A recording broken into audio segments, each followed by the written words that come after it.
इस कानून को बदलना, इस कानून को बदलने के लिए दोनों सदनों के अंदर बहुमत प्राप्त करना और उसका पॉलिटिकल सिस्टम आप जैसे लोगों को समझाना, this is not a one off show that we can do it.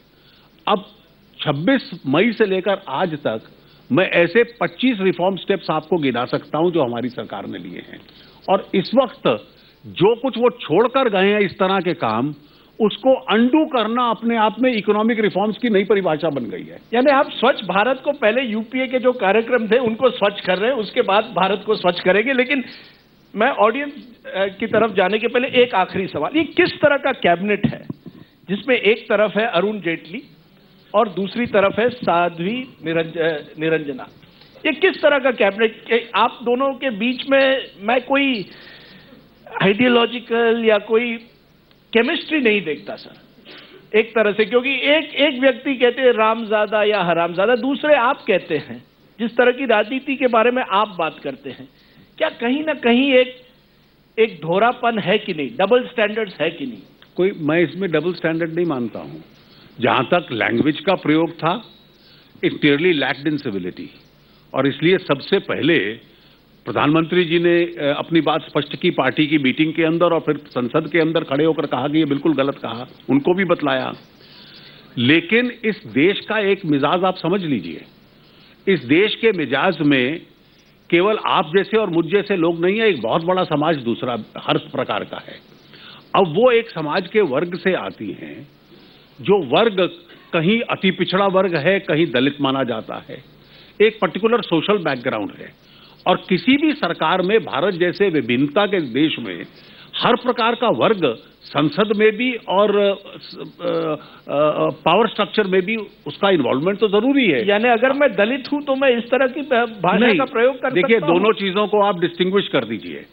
आप सोशल एलिटिज्म से अपने आप को पहले मुक्त कर लीजिए, और फिर आप कहिए कि उन्होंने जिस शब्दावली का प्रयोग किया वो उचित नहीं थी, और इसलिए उनको ये समझाइए।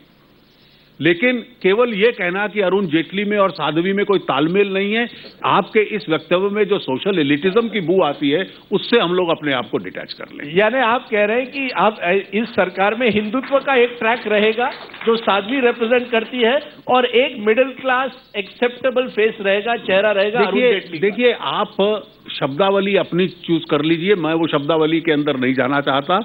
लेकिन किसी भी संसद में और सरकार में आप अगर लोगों को इन्वॉल्व कर, why do we keep people from north east? People north east must get a representation, tribals must get a representation.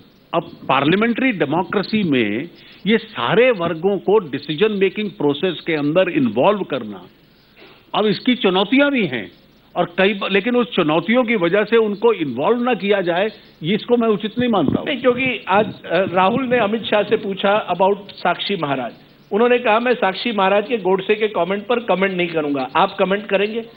मुझे डर कहीं है कि बीजेपी क्या एक तरह से दोहरी। देखिए, मैं ये मानता हूं कि हमारा जो मूल एजेंडा गवर्नेंस का है या देखिए, गवर्नेंस का है, उस गवर्नेंस के एजेंडा को डिरेल करने का एक प्रयास होता है, और उस प्रयास में आप जैसे मित्र भी कई बार शामिल होते हैं। और प्रधानमंत्री जी ने बिल्कुल एमपीज की मीटिंग में कहा कि सर हमने साक्षी महाराज को ये जो वक्तव्य उन्होंने हमने तो नहीं कहा। अरे आप सुन तो लीजिए कि संसद के बाद जो माइक लेकर आप जैसे मित्र खड़े रहते हैं और हर बार हर किसी व्यक्ति से राष्ट्र के नाम संदेश मांगते हैं, वो देने की आवश्यकता नहीं है। और इसलिए कुछ लोग उसमें ट्रैप होके देते हैं और फिर उसमें से पीछे हटने की कोशिश करते हैं। शायद साक्षी महाराज के साथ यही हुआ। लेकिन इस वक्त हम गवर्नमेंट में हैं, और गवर्नेंस एजेंडा को डिरेल मत होने दीजिए। चलिए, गवर्नेंस एजेंडा को डिरेल मत होने दीजिए। सवाल पूछेंगे। आपने 2 बार सवाल पूछे। किसी और व्यक्ति से शुरू करते, जिससे सवाल पूछा नहीं हो। हाँ अशोक, आप सवाल पूछना चाहते हैं? अरुण जी, आपके बारे में कहा जाता है, जैसे राजदीप ने पहले कहा कि पार्लियामेंट के बाहर भी आपको पकड़ते हैं, यहां भी पकड़ेंगे। राजदीप ने पहले कहा कि मास्टरमाइंड है इस सरकार के आप, और कहा भी जाता है कि राजनाथ सिंह नंबर 2 हो, सुषमा जी नंबर 3 हो, लेकिन असली नंबर 2 आप हैं। कौन मंत्री बनेगा, किसका पोर्टफोलियो क्या होगा, किसको ड्रॉप किया जाना है, तमाम चीज़ें आप डिसाइड करते हैं, पावर सेंटर आप हैं असली सरकार के बीच में। क्या नरेंद्र मोदी को जब सीएम आपने बनवाया था उस जमाने में, तो क्या उनकी वफादारी, उस वफादारी का इनाम आपको मिला है कि हर काम आप डिसाइड करते हैं? बेसिकली वो आपको पूछ रहे हैं कि आप नंबर 2 है कि नहीं सरकार के, आप नंबर 2 है? एज ए अशोक सिंघल पिछले 10-12 साल से मुझे ट्रैप करने की कोशिश कर रहे हैं और इनको भी मालूम है कि मैं बहुत समझ से इनके सवालों का जवाब देता हूं। ये इतने होशियार हैं कि एक बार मनाली में इसने अटल जी को भी ट्रैप कर लिया था और उसकी वजह से हमारे लिए बहुत बड़ा विवाद खड़ा कर दिया था। तो इसलिए अशोक जी, मेरा कोई नंबर नहीं है, मैं सबसे पीछे खड़ा हूं पंक्ति में। Yes yes sir, you have a mic? या just take the mic. Thank you sir. आपके अभी कुछ दिन पहले तक डिफेंस मिनिस्टर होते हुए जो आपने एफडीआई के ऊपर 49% की इंक्रीज की थी, उसके अंदर सर एक जो मेजर कंसर्न है वो ये है कि जिस भी कंपनी ने जो मेजॉरिटी स्टेक है वो इंडियन होल्डर को देनी है, वो उस गिवन सिचुएशन में अपनी टेक्नोलॉजी क्यों शेयर करना चाहेंगे? और जो आपके पास प्रोविजन है स्पेशली उसको 76% और 100% ले जाने का, वो अपने आप में एक प्रोसेस है। जो क्लियर मैंडेट आपने दी है 4951 की, उसके अंदर Indian majority holder will get the technology and the advantage of something that somebody else has patented and made. In this given situation, what's your views on this? Well, this was one of the criticisms made by a small section which wanted more than 49. और हम लोगों ने ये निर्णय लिया था, बहुत सोच समझकर पुख्ता निर्णय लिया था। मेरा अनुभव ये है कि 51% और 74% जब हम कहते हैं ना, और विशेष रूप से डिफेंस सेक्टर में, let us be clear, there is no such thing as now 51% and 74%। अगर हम 51% फॉरेनर को देते हैं, फॉरेन पार्टी को, सो इंडियन पार्टी का 49% होगा।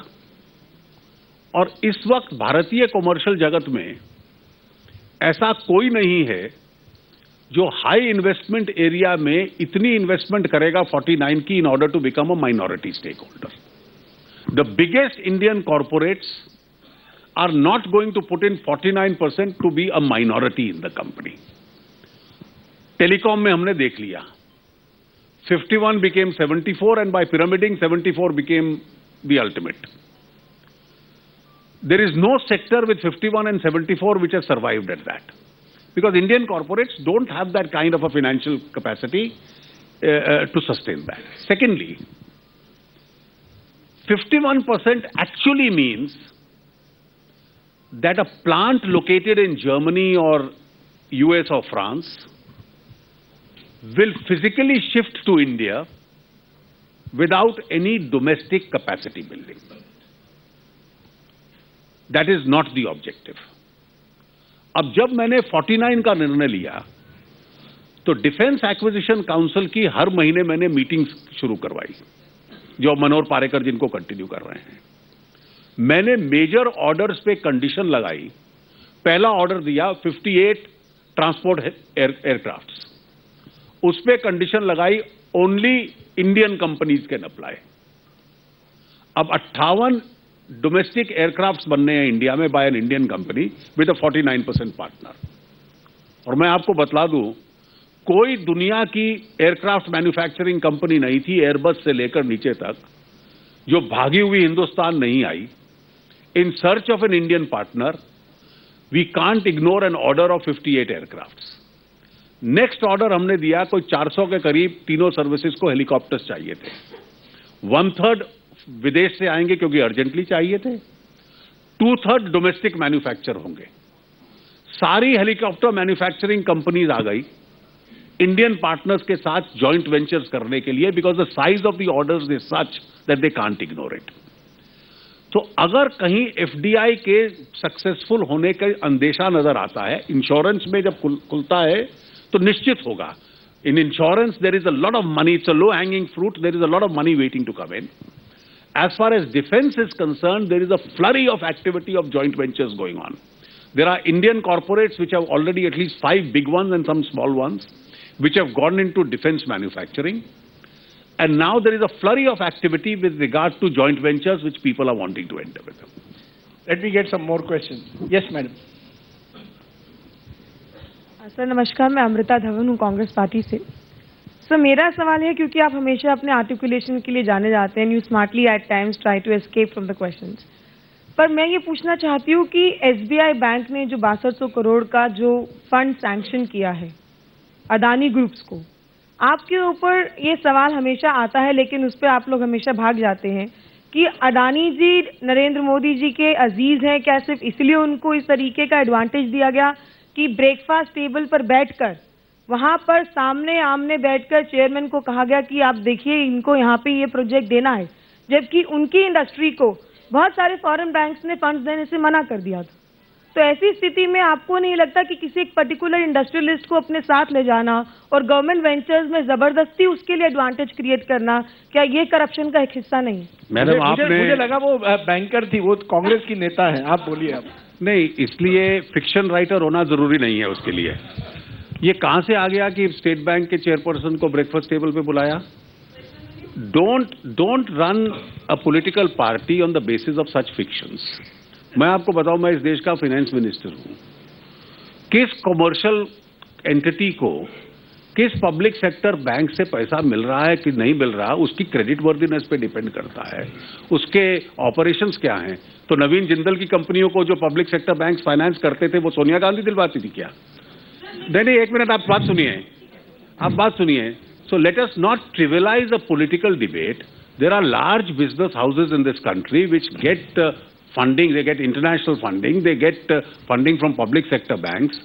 और वैसे मैं आपको बतला दूं, अगर कोई इस वक्त इंडियन बैंक से पैसा ले रहा है ना, तो बहुत समझदारी का काम नहीं कर रहा, क्योंकि ग्लोबल फाइनेंस आपको बहुत सस्ते इंटरेस्ट पे मिल रहा है और जो प्रेजेंट इंटरेस्ट रेट है वो बहुत महंगे रेट पे मिल रहा है। यानी अडानी को कोई फेवर नहीं किया गया है, क्योंकि पिछले 10 साल में जो उनकी संपत्ति बढ़ी है, पहले गुजरात में और अब देश भर में। देखिए, मुझे लगता है कि कमर्शियल 10 साल में तो आपकी भी बहुत बड़ी है, तो इसलिए नहीं, एक मिनट आपने इसका जवाब देना पड़ेगा।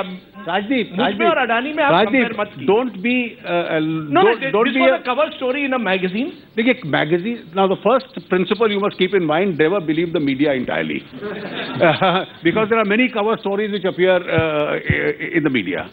Now I am saying, I am the finance minister of this country, that he has applied for a loan to a bank is news to me from the newspapers. We don't get into these kind of transactions. And therefore, if he has credit worthiness, he'll get a loan. If he has no credit worthiness, the bank will not give a loan.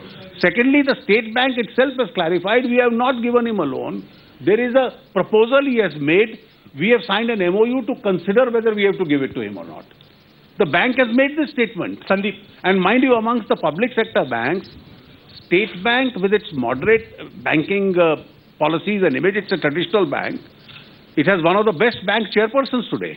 So I am sure they will consider it on merit and give it or not give it. Okay. Sandeep. Mr. Jaitley, pardon my voice, lost my voice, but quick question for you. आपने विनिवेश का बहुत ही ambitious target रखा है, 43,000 से ज़्यादा। जो पहला आपने ऑफर फॉर सेल किया सेल का पिछले हफ्ते, उसमें एज ऑलवेज वी फाउंड कि ultimately LIC insurance companies etc. were pressed into service because there was no offtake for sale. Now you have a Coal India IPO which is over 22,000 crore. Then you have other big IPOs. Also, money will move away from the primary market into the secondary market.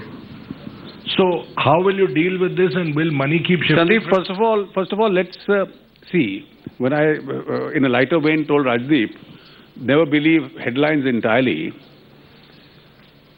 Now look at the SAIL IPO. You have approximately 1,700 crore odd IPO. After a long time, you had the retail segment which was oversubscribed 2.5 times. Normally to fill up the retail quota, because retail investors are not coming into the market, is normally difficult. It was oversubscribed 2.5 times. Even the institutional investors is oversubscribed twice over. which effectively means that for a 1,700 crore issue, you had offers worth about 4,500 crores. अब 4,500 करोड़ में से अगर LIC और other public institutions ने 700 करोड़ के लिए bid किया है, तो उसको आप कह रहे हो इंस्टीट्यूशंस हैव बीन, अब वो स्टॉक मार्केट के जो रूल्स हैं वो टाइट हैं, आपको उनको देना पड़ेगा। लेकिन अगर थोड़े लिबरल रूल होते तो मैं तो फेवर करता सारा का सारा जितने रिटेल इन्वेस्टर्स ने किया सबसे पहले उसको कर दो। You could not allot a single share to these institutions and still have an oversubscribed issue. But one newspaper set an agenda by giving a headline, LIC comes to the rescue. भाई 1700 के against 4,500 की offers आई हैं, उसमें 700 LIC का भी है। So LIC, we could completely ignore LIC and still you could have an oversubscribed issue. ऐसा देखिए, I have an ambitious target because also for various factors, including the fiscal deficit target to be met, I intend going about not only till 31st March but thereafter with regard to various public issues that we have in mind of the various state PSUs, and I'm going to go ahead. How much we are able to exactly target by 31st March is an academic figure. Last two questions, Rahul. वित्त मंत्री महोदय, पिछले 6 महीने में हमने देखा है, यहाँ पे सर हमने पिछले 6 महीने में विदेश नीति के क्षेत्र में देखा है कि मोदी सरकार ने कई बहुत bold, imaginative, creative, out of the box फैसले लिए, जैसे कि सार्क के तमाम नेताओं को स्वेरिंग इन के लिए बुलाया, प्रधानमंत्री ने रिपब्लिक डे के लिए ओबामा को बुलाया। तमाम जब उद्योगपतियों से बातचीत होती है, तमाम जब इकोनॉमिस्ट से बातचीत होती है, तो उनकी एक लगातार शिकायत रहती है कि इकोनॉमी के क्षेत्र में नट्स एंड बोल्ट्स को फिक्स करने के लिए तो आपने कई चीज़ें की हैं, लेकिन कोई ऐसा बहुत बोल्ड फैसला जिसको देखकर विदेशी निवेशकों को या देसी निवेशकों को लगे कि वाकई सरकार बदल गई है और सूरत हाल पूरी तरीके से अलग है, ऐसा नहीं मिला। ऐसा क्यों ये धारणा बन रही है कि इकोनॉमिक क्षेत्र में हमने कोई बोल्ड बिग टिकट फैसले अब तक नहीं लिए? Rahul, sensationalism is not a part of economic planning, and therefore to say come out with a sensational budget, as I said, जो बजट होता है वो एक दिन होता है, बाकी 364 दिन भी अर्थव्यवस्था चलती है। अगर आप सीरीज ऑफ डिसीजंस देखिए, that gives you the big picture. अब प्लानिंग कमीशन को रिप्लेस कर देना कंट्रोल एंड कमांड इकोनॉमी को, इससे ज्यादा करेजियस डिसीजन कोई नहीं था। और यह कहना कि नई बॉडी बनेगी जिसमें स्टेट्स के लोग आएंगे, अब ये वो कदम थे जो आज से 20 साल 91 के बाद से उठाने चाहिए थे, वो किसी ने नहीं उठाए। डीजल को बाजार के साथ लिंक कर देना, ये खड़े होकर कहना कि मैंने संसद में 2 बार कहा, कांग्रेस पार्टी के नेताओं से भी पूछा, उन्होंने कहा आप सब्सिडी हटाने वाले हैं, तो मैंने कहा आप मुझे बताइए मुझे एलपीजी की सब्सिडी क्यों मिल रही है और आपको क्यों मिल रही है? I am asking you, is Rahul Kanwal and Arun Jaitley entitled to the LPG subsidy? अब इस तरह को भी अगर, पर आप सब्सिडी हटा नहीं रहे हैं। सवाल यह है कि कुछ मुद्दों पर आप एक तरह से आपके पॉलिटिकल कंपल्शन है, political reality. Rajdeep, petrol is today without subsidy, diesel is today without subsidy. The Expenditure Management Commission is going to recommend in a phased manner what is to be done with others. But be very clear, as far as vulnerable sections of the society are concerned, they are entitled to subsidy. The UPA model where Rajdeep Sardesai and Arun Jaitley also get subsidized by borrowing money from the world, that is not my planning. ठीक है, let me get one question. Yes, sir. Last question there. नमस्कार sir, मेरा नाम अमित खेमका है, मैं lawyer हूं और legal activist हूं। मैं एक सवाल, बहुत सारे सवाल इकनॉमी पे हुए हैं, मैं क्योंकि वकील हूं और आपका हम लोगों से बहुत अंतरंग ताल्लुक है, इसलिए मैं सवाल जुडिशल सिस्टम के ऊपर करना चाहता हूं। पहले जब आप यूपीए NDA 1 में लॉ मिनिस्टर थे तो आपने बहुत सारे काम शुरू किए, जैसे कि फास्ट ट्रैक कोर्ट्स, जैसे कि क्रिमिनल लॉ अमेंडमेंट्स, और बहुत तेजी के साथ आप जा रहे थे। अब जब रविशंकर प्रसाद जी मिनिस्टर बने तो उन्होंने भी आते ही बहुत सारे काम किए अचानक, लेकिन फिर उस स्पीड में एकदम से ब्रेक लगा और मिनिस्टर ही बदल दिया गया।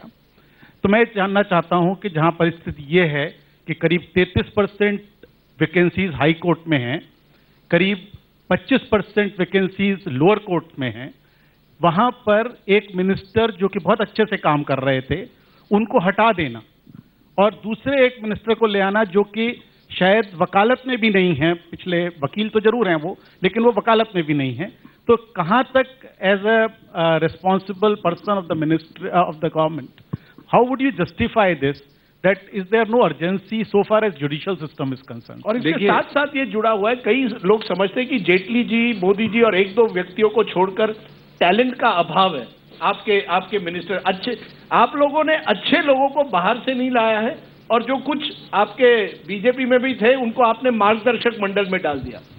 तो एक तरह से जो टैलेंट है उस टैलेंट का आपने पूरी तरह से उपयोग नहीं किया। अरुण शौरी को आपने नहीं लाया है, बाहर से आप लोगों को लाते नहीं है। देखिए, पहले आपके मैं प्रश्न का उत्तर दे दूं। आप वकील हैं इसलिए समझते हैं कि इस देश में सरकार जज नहीं बनाती है और सरकार जजेस की नियुक्ति को रेकमेंड नहीं करती, चाहे लोअर कोर्ट हो चाहे हाई कोर्ट हो। We are the only country in the world where जजेस अपॉइंट जजेस, और इसलिए जजों की नियुक्ति में विलंब हो उसका सेंटर में पोर्टफोलियो में कौन मिनिस्टर है उससे क्या ताल्लुक है। जो हाई कोर्ट और सुप्रीम कोर्ट रेकमेंड करते हैं सरकार उसको नोटिफाई करती है। इसलिए अगर उस प्रक्रिया में देरी है तो सरकार में किस मिनिस्टर को क्या काम दिया जाता है उसका तो उससे कोई संबंध नहीं है। और राजदीप, अगर आपके मन में कुछ सुझाव हैं आप निश्चित रूप से मोदी जी को, मैंने एक नाम दिया आपको, शौरी जी, आप निश्चित रूप से मोदी जी को दे दीजिए। लेकिन मैं आपको एक चीज आपको मैं निश्चित रूप से एक चीज बतला दूं कि इकोनॉमिक मिनिस्ट्रीज जो इस सरकार में गई हैं वो अधिकतर नए, यंग और कई बार फर्स्ट टाइमर्स को गई हैं।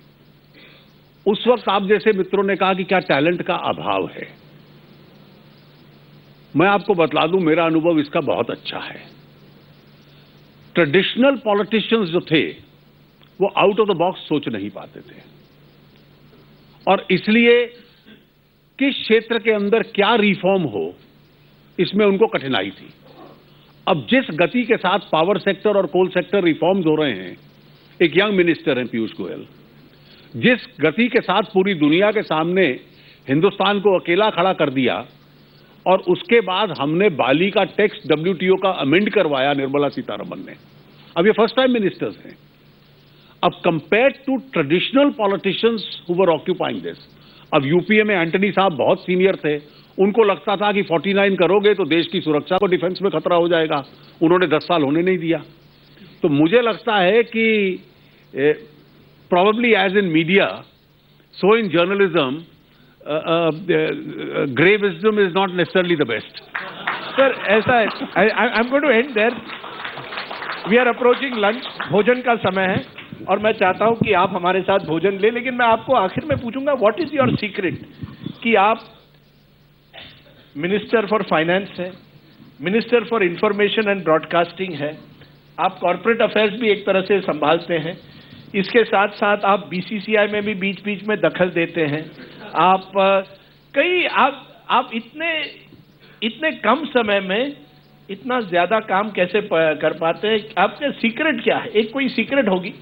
देखिए, एक तो मैंने जो आखिरी आपने कहा वो सब छोड़ दिया है, क्रिकेट को बिल्कुल छोड़ दिया है। मतलब देखता हूं पर उसके अलावा शौक है मुझे खेल का, इसलिए क्रिकेट, हॉकी इन सब के साथ मैं देखता हूं, लेकिन पार्टिसिपेट नहीं कर पाता हूं। जहां तक दूसरे हैं, I am essentially a team person. Party में भी मैं बचपन से हूं, ABVP में रहा, BJP में रहा, और जो जिम्मेवारी दी जाती है एक टीम पर्सन के नाते करना पड़ता है। और क्योंकि क्रिकेट का शौक है तो बैटिंग ऑर्डर में भी कहीं भेज दें, विकेट कीपिंग से बॉलिंग तक करवा लें। पर कैसे करते हैं? ISB एक तरफ और दूसरी तरफ फाइनेंस, आसान तो नहीं होगा। देखिए, मेन चुनौती फाइनेंस की एक दिन मैं देखता हूं आप रजनीकांत और अमिताभ बच्चन के बीच में बैठे रहते हैं और दूसरे दिन आप किसी इंडस्ट्रियलिस्ट के साथ बैठे रहते हैं। देखिए, अब जिम्मेवारी है तो उसको निभाना पड़ता है, लेकिन मैं फाइनेंस को अपनी मुख्य जिम्मेवारी मानता हूं और उसके अलावा प्रधानमंत्री जो काम देते हैं और जितने समय के लिए देते हैं वो निभाना पड़ता है। यानी अशोक सिंघल ने सही कहा, आप नंबर 2 हैं। दोस्तों, Arun Jaitley, the countries finance minister.